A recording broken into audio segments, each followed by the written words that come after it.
Forced marriage part 34। Kavya ने सारा सामान धीरे धीरे बैग में वापस रखा।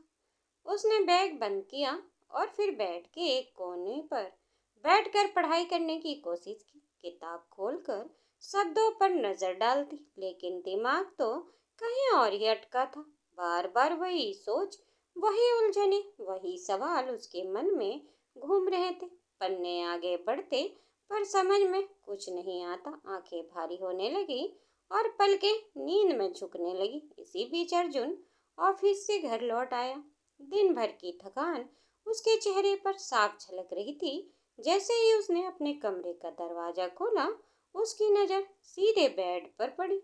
पूरा बेड किताबों से घिरा हुआ था। इधर उधर फैली नोटबुक, खुली किताबें, पेन, नोट्स, मानो कमरे में कोई छोटी सी लाइब्रेरी हो। अर्जुन कुछ पल रुककर हैरानी से सब देखता रहा। फिर धीरे धीरे उसके कदम बेड की ओर बढ़े। उसने देखा कि काव्या थकी हुई सी लेटी थी और किताबें उसके चेहरे पर रखी हुई थी। अर्जुन ने उन किताबों को धीरे से उठाया और साइड टेबल पर रख दिया। मन ही मन मुस्कुराया। हल्के तन से सोचा, वह क्या पढ़ाई हो रही है।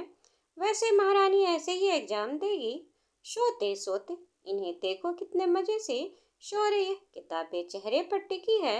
उसकी भवें सिकुड़ गई, जैसे उसकी आदतों पर खींच रहा हो। फिर उसने अपना मोबाइल से उसकी फोटो क्लिक कर ली।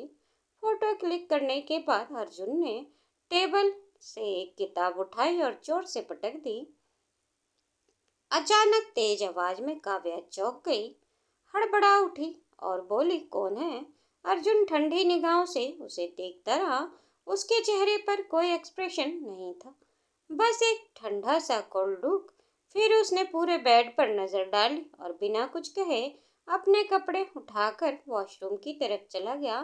काव्या भी जल्दी जल्दी सब किताबें समेटने लगी और टेबल पर रख दी। थोड़ी देर बाद अर्जुन नहाकर बाहर आया। उसके बालों से पानी टपक रहा था।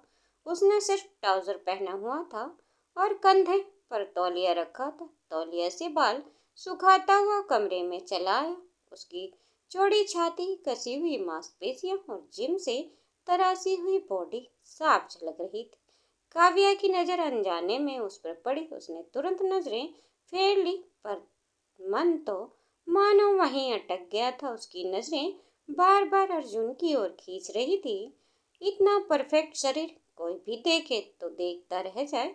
काव्या जानती थी अर्जुन घंटों जिम में पसीना बहाता। उसके हर हाव भाव में आत्मविश्वास और मर्दांगी झलकती थी। काव्या ने खुद को टोका, क्या कर रही है? अगर उसने देख लिया कि मैं उसे घूर रही थी तो ना जाने क्या सोचेगा। कहीं ये ना समझ ले कि मैं उसे फंसाना चाहती हूँ। नहीं, अब फिर वही सब सुनना नहीं है मुझे। फिर मन में दर्द से भरे सवाल उठने लगे। कितनी अजीब बात है, इस आदमी ने शादी तो कर ली पर अपनी बीवी को इज्जत करना तक नहीं सीखा। क्या सोचकर इसने मुझे किडनैप कर शादी की थी? उफ, अब मेरा क्या होगा? क्या पूरा जीवन ऐसे ही कटेगा जहाँ पति पत्नी के बीच प्यार ही नहीं है? ये सोचते सोचते उसे अपनी कजन की शादी का किस्सा याद आ गया। उस दिन का दृश्य उसकी आंखों में जीवंत हो उठा। वो मौसी की बेटी की शादी में गई थी। माहौल खुशियों से भरा हुआ था। चारों तरफ रोशनी, मेहंदी की महक और औरतों की हंसी ठिठोली। उसकी कजन मेहंदी की रात में अपने हाथों पर मेहंदी लगा रही थी। आसपास सब लोग उसे अपने पति के नाम से चिढ़ा रहे थे। वो शर्मा रही थी और मुस्कुराकर सबकी बातें सह रही थी। काव्या हंसी ठिठोली में शामिल थी। तभी उसकी कजन ने हंसते हुए आवाज लगाई, अरे काव्या, सुनना। काव्या भी हंसते हुए बोले, हाँ दीदी, बोलो, सुन रही हूँ। उसकी बहन मजाक में बोले, अरे तुझे कैसा लड़का चाहिए बताना। काव्या हंस पड़ी, क्या दीदी, अभी तो फर्स्ट ईयर है कॉलेज का, अभी से कहाँ ये सब सोचने लगी? मैंने तो इसके बारे में कभी सोचा ही नहीं। कजिन बोली, अरे फिर भी कुछ तो सोचा होगा अपने वर्ल्ड के लिए। काव्या ने आंख ऊपर उठाई, होठों पर हल्की मुस्कान आई और वो बोली, समझदार हो, मुझे समझे, रिस्पेक्ट दे, जैसे वो अपनी फैमिली को इम्पोर्टेंट देता हो वैसे ही मुझे भी दे। मेरे बिना कहे मेरे दिल की बात समझ ले और मुझे ढेर सारा प्यार दे। छोटी छोटी बातों से अपना प्यार जताए, बस यही क्वालिटी, और क्या चाहिए। इतना कहकर वो खिलखिलाकर हंस पड़ी थी। सबने उसकी बात सुनकर तालियां बजाई थी। अचानक काव्या की तंद्रा टूटी। उसने देखा कि अर्जुन पीछे पलटकर उसे ही देख रहा था। कुछ पलों तक उसकी आंखों में घूरता रहा, फिर उसके पास आकर उसके चेहरे के सामने हाथ लड़ाया। पर काव्या को अपनी यादों में खोई खड़ी थी। अर्जुन ने टी शर्ट उठाई, पहन ली और बिना कुछ कहे कमरे से बाहर निकल गया। जाते जाते दरवाजा जोर से पटका। आवाज से काव्या चौंकी और यादों से बाहर आ गई।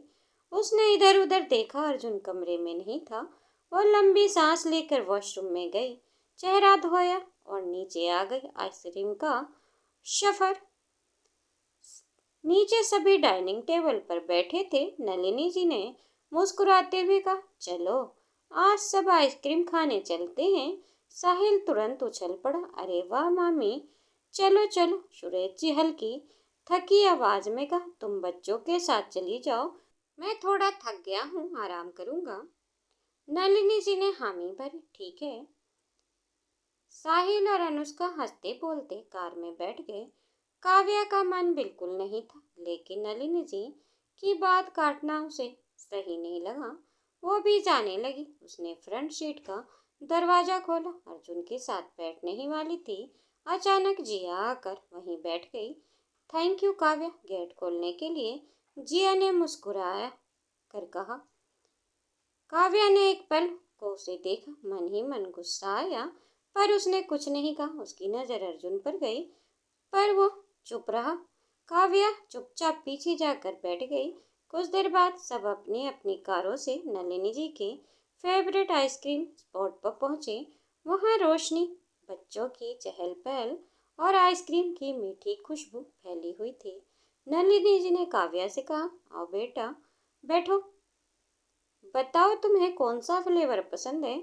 साहिल ने पहले ही चॉकलेट, वनीला और कशाटा फ्लेवर ले लिया था। अनुष्का वहीं उठना चाहा तो नलिनी जी ने उसके हाथ पर हल्की से थपकी दी और बोली, अपनी खुद की ले आओ। अनुष्का मुंह बनाते हुए बोली, मॉम आप बच्चों की तरह क्यों बिहेव करती हो, इतनी आइसक्रीम खाओगी तो। साहिल हंस पड़ा। नलिनी जी ने फिर कहा, इसके लिए भी सेम फ्लेवर ले आना, वरना नजर लगा देगी। अनुष्का झुंझलाकर बोले, लाइक अ सीरियसली मॉम, और पैर पटकते हुए अपनी आइसक्रीम लेने चली गई। अर्जुन ये सब चुपचाप देखता रहा। उसे अपनी माँ पर हंसी आती है, वो आइसक्रीम देख के बच्चों जैसा बिहेव करती हैं। उसने वेटर को बुलाया।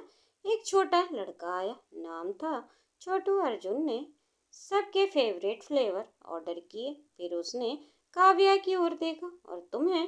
काव्या ने धीमी आवाज में कहा, स्ट्रॉबेरी। थोड़ी देर में सबकी आइसक्रीम आ गई। सब मजे से खाते रहे। माहौल हल्का फुल्का हो गया। तनाव और थकान वापस लौटते वक्त जिया फिर से अर्जुन के पास बैठने लगी। तभी साहिल ने मजाक में कहा, जिया तुम क्यों कबाब में हड्डी बन रही हो? इतना भी नहीं पता कि न्यूली मैरिड कपल के बीच नहीं घुसते। जिया ने गुस्से से उसे देखा, फिर मुस्कुराकर चुपचाप जाकर नलिनी जी के साथ बैठ गई। साहिल ने कार स्टार्ट की। अर्जुन ने भी अपनी कार स्टार्ट करते हुए कहा, रात भर यहाँ वेट नहीं करूँगा। काव्या पीछे का दरवाजा खोल रही थी, तभी अर्जुन ने टोका, ड्राइवर हूँ क्या तुम्हारा जो तुम आराम से पीछे बैठोगी। काव्या चुप रही और आगे जाकर बैठ गई। उसने खिड़की के बाहर नजरें जमा दी। रास्ते में अर्जुन की कार अचानक बंद हो गई। वह तुरंत बाहर निकला और कार चेक की। पता चला कार हीट हो गई है। उसने ड्राइवर को कॉल किया। 10 मिनट बाद दूसरी कार आ गई और सब घर पहुंचे। अर्जुन सीधे जाकर अपने बेड पर लेट गया। काव्या ने थोड़ी देर पढ़ाई करने की कोशिश की, पर मन नहीं लगा। उसकी कमर में आज बहुत दर्द था। उसने सोचा जमीन पर सोने पर बस की बात नहीं है, कभी आदत ही नहीं रही। वो बालकनी के झूले पर जाकर बैठ गई। रात की ठंडी हवा उसके चेहरे को छू रही थी। आसमान में चांद और तारे चमक रहे थे, पर उसके मन का अंधेरा गहरा था। दर्द बढ़ता गया था। वो फिर कमरे में लौटी। अर्जुन बेड पर फैला पड़ा था। काव्या के मन मारकर जमीन पर बिस्तर बिछा ली। देर तक करवट बदलती रही। पता नहीं कब नींद आ गई। सुबह उठी तो कमर में और भी दर्द था। उसने देखा अर्जुन उठकर जा चुका था। वह थकी सी बेड पर लेट गई। नींद आई पर बेचैनी साथ थी।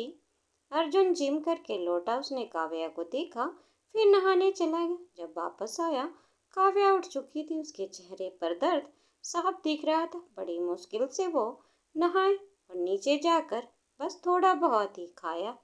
दोस्तों, उम्मीद करती हूँ आपको कहानी पसंद आई होगी। अगर कहानी पसंद आई हो तो वीडियो को ज़्यादा से ज़्यादा लाइक करें। चैनल पर नए हो तो चैनल को सब्सक्राइब करना ना भूलें। बेल आइकन दबाएं जिससे मेरी वीडियो की फ्री नोटिफिकेशन आप तक पहुंचती रहे। हमें कमेंट करना बिल्कुल ना भूलें। धन्यवाद दोस्तों। और पार्ट छोटे के लिए माफ़ी चाहेंगे।